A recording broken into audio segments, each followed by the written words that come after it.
अगर ध्यान करते समय आपकी नजर बार बार भटकती है और मन शांत नहीं होता, तो समस्या मन की नहीं, ध्यान के केंद्र की है। जब तक ध्यान को सही स्थान नहीं मिलता, वो स्थिर नहीं होता। यही कारण है कि आज्ञा चक्र को साधना का मुख्य बिंदु माना गया है, जहां ध्यान टिकते ही विचारों की गति बदलने लगती है और धीरे धीरे वही भटकता हुआ मन एक दिशा में चलना शुरू करता है। यही वो स्थान है जहां से साधना गहराई में जाती है। आज्ञा चक्र भौहों के बीच स्थित वो केंद्र माना जाता है, जहां ध्यान स्थिर होने पर मन धीरे धीरे शांत होने लगता है। शुरुआत में इस स्थान पर ध्यान ले जाना कठिन लगता है, क्योंकि मन बार बार भटकता है। लेकिन हर बार ध्यान को वापस उसी बिंदु पर लाना ही साधना की शुरुआत है। यही अभ्यास धीरे धीरे मन को प्रशिक्षित करता है और उसी दिशा में स्थिरता लाता है।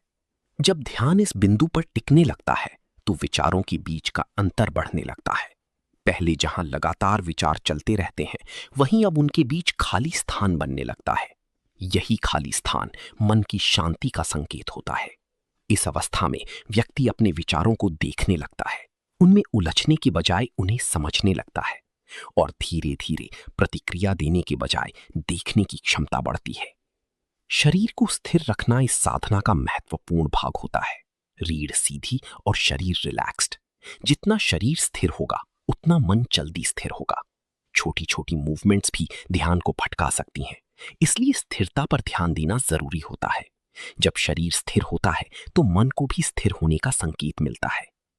आंखें बंद करने के बाद ध्यान को धीरे धीरे भौहों के बीच लाना होता है। अलग हो सकता है, इसलिए किसी निश्चित अनुभव की अपेक्षा नहीं करनी चाहिए। केवल ध्यान को उसी स्थान पर बनाए रखना होता है। अनुभव अपने आप बदलते हैं। जब ध्यान गहराता है, तो मन की गति और धीमी होने लगती है। बाहरी आवाजें कम असर करती हैं और ध्यान भीतर की ओर जाने लगता है। इस अवस्था में बैठना ही साधना बन जाता है। कोई अतिरिक्त प्रयास करने की आवश्यकता नहीं रहती, केवल बने रहना ही पर्याप्त होता है। सांस को सामान्य रखना आवश्यक होता है। उसे नियंत्रित करने की कोशिश नहीं करनी चाहिए। केवल ध्यान और सांस दोनों को सहज रहने देना चाहिए। धीरे धीरे ध्यान और सांस एक लय में आने लगते हैं और ये लय ध्यान को और गहरा बनाती है। इस अभ्यास को रोज कुछ समय करना प्रभावी होता है। शुरुआत में कम समय भी पर्याप्त होता है, लेकिन नियमितता सबसे महत्वपूर्ण होती है।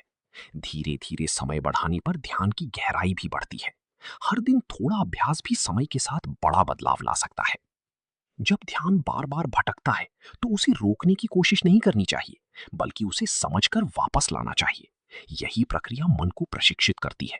हर बार ध्यान को वापस लाना ही साधना की प्रगति है।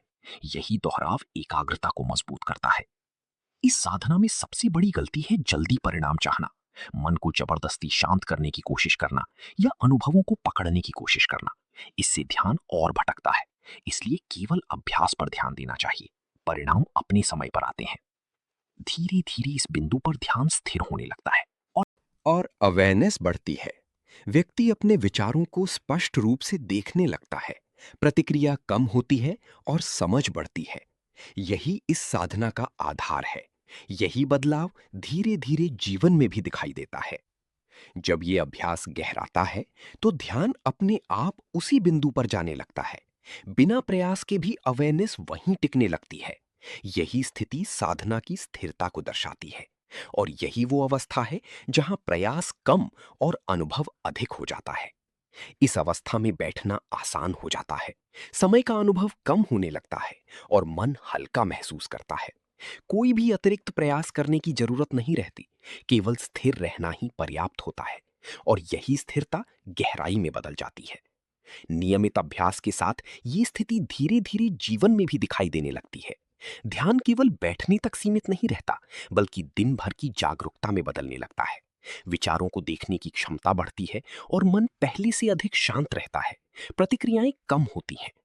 जब ध्यान इस बिंदु पर बार बार लाया जाता है, तो मन धीरे धीरे उसी दिशा में ढलने लगता है।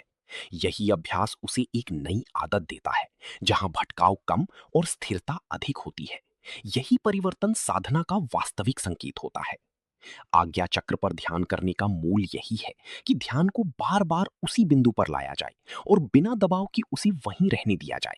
समय के साथ ये साधना गहराती जाती है और मन की स्थिति बदलने लगती है। और यही बदलाव धीरे धीरे व्यक्ति के अनुभव और समझ को भी बदल देता है।